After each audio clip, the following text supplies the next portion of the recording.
2016 में रवीना नाम की लड़की भोपाल में अपने पेरेंट्स के घर लौटी। वो पुणे में जॉब करती थी और वहीं पे रहती थी। उसे इस तरह अचानक घर पर देखकर उसके पेरेंट्स भी शॉक हुए। उन्होंने रवीना से वापस भोपाल आने का रीज़न भी पूछा। उस पर रवीना ने जो कहानी बताई वो सुनकर रवीना के पेरेंट्स को भी शौक लगा।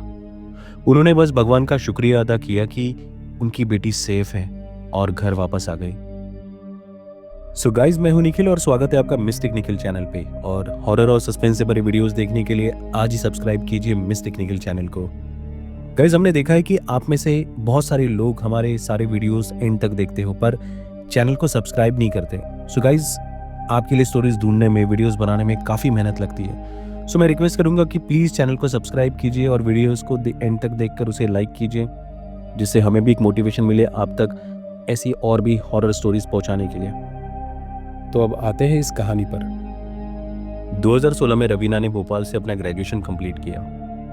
रवीना एम्बिशियस लड़की थी। उसे अब भोपाल से बाहर निकलना था, अपना करियर, अपनी लाइफ बनानी थी।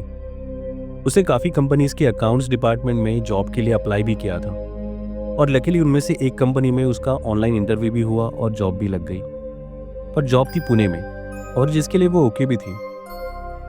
बट उसके पेरेंट्स, जिन्होंने अपनी पूरी लाइफ भोपाल में बिताई थी, उनको थोड़ी अपनी बेटी की चिंता हुई कि रवीना एक अलग शहर में जाकर अपनी ज़िंदगी कैसे बसा पाएगी, क्या वो मैनेज कर पाएगी। पर रवीना के कॉन्फिडेंस के आगे उन्होंने भी फिर हार मान ली। अब रवीना की ज्वाइनिंग के लिए लगभग 1.5 महीना बाकी था, तो इतने देर में उसने पीजी या रेंटेड फ्लैट देखना स्टार्ट किया, ब्रोकर से फ़ोन पे कांटेक्ट करना स्टार्ट किया। और एक बार तो वो अपने फादर के साथ पुणे में कुछ फ्लैट्स देखने भी आई थी। उनमें से उसे एक रेंटेड फ्लैट बहुत पसंद आया, जो उसके बजट के अकॉर्डिंग और एरिया के अकॉर्डिंग बहुत ज़्यादा अच्छा था। और रवीना ने भी देखते ही इस फ्लैट को डन कर दिया। उसे लगा कि ये उसकी किस्मत है कि इतने पॉश एरिया में इतने कम रेंट में उसे ये फ्लैट मिला। कुछ दिनों बाद रवीना वहाँ पर रहने के लिए भी आई। नीचे उसे वॉचमैन मिला जिसने रवीना को सामान ऊपर लाने में हेल्प की, बट वो अंदर नहीं आया। उसने वही सामान बाहर रखा और वहीं से चला गया। रवीना ने पूरा दिन फ्लैट को क्लीन करने में बिता दिया और फाइनली उसे एक रहने लायक जगह बना दी। शाम को जब वो डिनर के लिए नीचे उतरी तो वॉचमैन ने उसे कहा कि मैडम, आप उस फ्लैट में रहने के लिए आए हो, शायद आपसे भी कम रेंट लिया होगा। सोचे, इतनी बड़ी सोसाइटी, इतनी बड़ी प्रॉपर्टी और इतना रेंट कम क्यों होगा। मैडम, मैं यहाँ 8 महीने से काम कर रहा हूँ, पर 8 महीने में लगभग मैंने देखा है कि 4 लोगों ने इस फ्लैट को छोड़ चुके हैं। मेरी बात मानिए, आप इस फ्लैट में मत रहिए। रवीना ने सारी बातें सुनी और वॉचमैन से कहा कि भाई साहब, आप मुझे डरा रहे हो क्या? मैं छोटे शहर से भली हूँ लेकिन मॉडर्न ख्यालात की हूँ और ये भूत भूत में मैं नहीं मानती। ये मेरी तो खुशकिस्मती है कि मुझे सबसे कम रेट में इस अच्छे एरिया में फ्लैट मिला, वो भी फुल्ली फर्निश्ड। आप चिंता मत कीजिए, मैं देख लूँगी और कुछ होगा तो आपको बता भी दूंगी। इतना कहकर रवीना वहाँ से भी चली गई। पहली रात रवीना जब डिनर करके फ्लैट पर आई तो वो सोने के लिए चली गई। अब दिन भर वो इतनी थक गई थी कि उसे जल्दी नींद आ गई, लेकिन देर रात को अचानक किसी आवाज़ से उसकी नींद खुली और आवाज़ भी ऐसी थी कि कोई स्टील के बर्तन एक के ऊपर एक रख रहा हो। उसने लाइट ऑन की और किचन में देखने भी चली गई, पर किचन में तो सब कुछ शांत था। वहाँ पर ऐसे आसपास कोई बर्तन भी नहीं थे।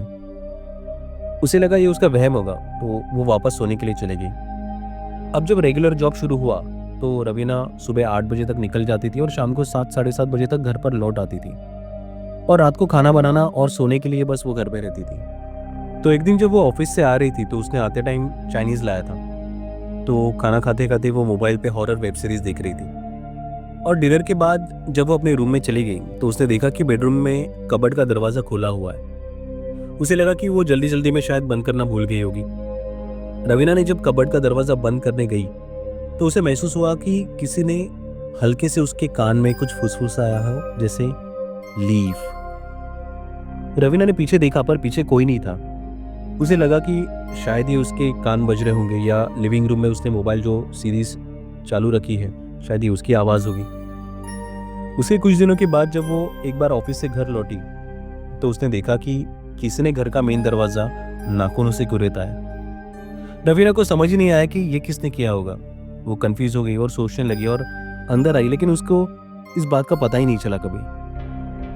अब रवीना को वहाँ रहते 1.5 महीना हो चुका था और हर दिन कुछ ना कुछ अनयूजुअल एक्सपीरियंसेस उसके साथ हो ही रहे थे। हम इंसानों की एक आदत है कि कुछ इस तरीके की अगर चीज़ें हमारे साथ हो तो हम उसे कोइंसिडेंस से जोड़ देते हैं, और रवीना ने भी वही किया। और इन्हीं दिनों में उसकी पहचान अपने ही डिपार्टमेंट में एक राघव नाम के लड़के से हुई। राघव भी एमपी से ही था, और वो भी जॉब के लिए पुणे में ही आया था। और ट्रेनिंग के बहाने रवीना और राघव काफ़ी क्लोज आ चुके थे, और उनकी यही पहचान आगे चलकर प्यार में बदल गई। शुरुआती दिनों में सब कुछ अच्छा था, दोनों का बाहर मिलना जुलना होता था, और इस चक्कर में घर पे होने वाली ये सारी चीज़ों से भी उसका ध्यान हट गया था। दोनों ऑफिस के बाद साथ रहने लगे, और दोनों को एक साथ और टाइम स्पेंड करना था। पर राघव ऑलरेडी बाकी लड़कों के साथ पीजी में रहता था, और रवीना जिस फ्लैट में रहती थी वहाँ पर लड़कों का आना अलाउड नहीं था। तो एक दिन रवीना और राघव कहीं घूमने चले गए थे, और राघव ने उसे रात को बिल्डिंग के नीचे ड्रॉप भी किया। और जब रवीना वहाँ से उसे बाय करके बिल्डिंग की तरफ बढ़ रही थी, तो उसने ऊपर नज़र घुमाई अपने फ्लैट की तरफ। तो उसने देखा कि उसकी खिड़की में कोई लड़की जैसी कोई फिगर खड़ी है, जिसका चेहरा क्लियर नहीं लग रहा था, पर इतना यकीन हो रहा था कि वहां पर कंफर्म कोई लड़की खड़ी है। रवीना चलते चलते उसी जगह पर रुक गई, और जब उसने और गौर से देखने के लिए अपनी खिड़की की तरफ देखा, तो उसने देखा कि अब वो लड़की जा चुकी थी। अब उस खिड़की में कोई भी नहीं खड़ा था, और रवीना ये देखकर दौड़ दौड़ के अपने घर पे पहुंची, और उसी जगह पर उसी खिड़की पर खड़े रहकर वो चेक करने लगी। और तभी उसकी नज़र उसके सामने वाली बिल्डिंग के ग्लास पे या खिड़की पर चली गई, जिसपे उसका रिफ्लेक्शन दिख रहा था। लेकिन सिर्फ उसका नहीं, रिफ्लेक्शन में दिख रहा था कि रवीना के पीछे कोई लड़की खड़ी है। रवीना एक सेकंड के लिए डर गई, और उसने झट से पीछे देखा, पर पीछे कोई भी नहीं था। रवीना के साथ अब ये सारी चीजें डेली होने लगी, लेकिन उसका मन मानने को रेडी नहीं था। पर जो चीजें उसके साथ हो रही थी वो उसे इग्नोर भी नहीं कर सकती थी। उसके राघव के साथ रिलेशन में आने के बाद ये सारे एक्सपीरियंसेस बढ़ गए थे। और एक दिन रात को जब वो वॉशरूम गई, तो उसने देखा कि वॉशरूम की मिरर पर मॉइस्चर से लिखा है गो।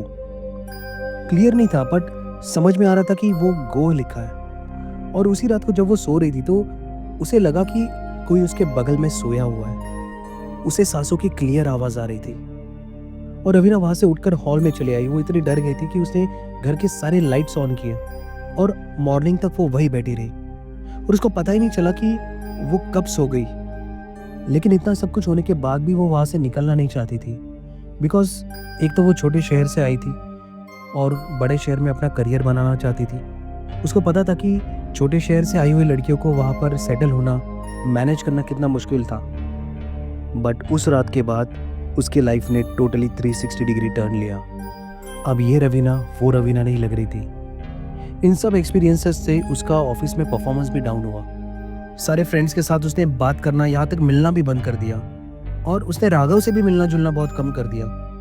वो कुछ ना कुछ बहाने से जानबूझकर राघव से मिलना टाल देती थी, और फिर जिसका डर था वही हुआ। कुछ दिनों के बाद राघव ने रवीना के साथ सारे रिश्ते तोड़ दिए। रवीना को ये सब दिख रहा था, पर जैसे कोई उसके साथ ये सारी चीजें जबरदस्ती करवा रहा था। अब तो उसने घर से बाहर निकलना भी बंद कर दिया था। उसने अपने आप को लिटरली कैद करके रख दिया था। उसको वहां से, उस कैद से बाहर निकलना था, पर न जाने कौन सी ऐसी शक्ति थी जो उसे वहां पर रोके रखी थी। वो दिन भर ऑफिस में रहती, पर उस फ्लैट को छोड़ के जाने का थॉट उसके माइंड में आता ही नहीं था। उसकी फाइनेंशियल कंडीशन भी इतनी खराब हो गई कि उसके पास पूरी सैलरी भी कम पड़ने लगी। रवीना की हेल्थ भी इतनी खराब हुई कि देख के लगे कि उसे कोई बड़ी बीमारी हुई है।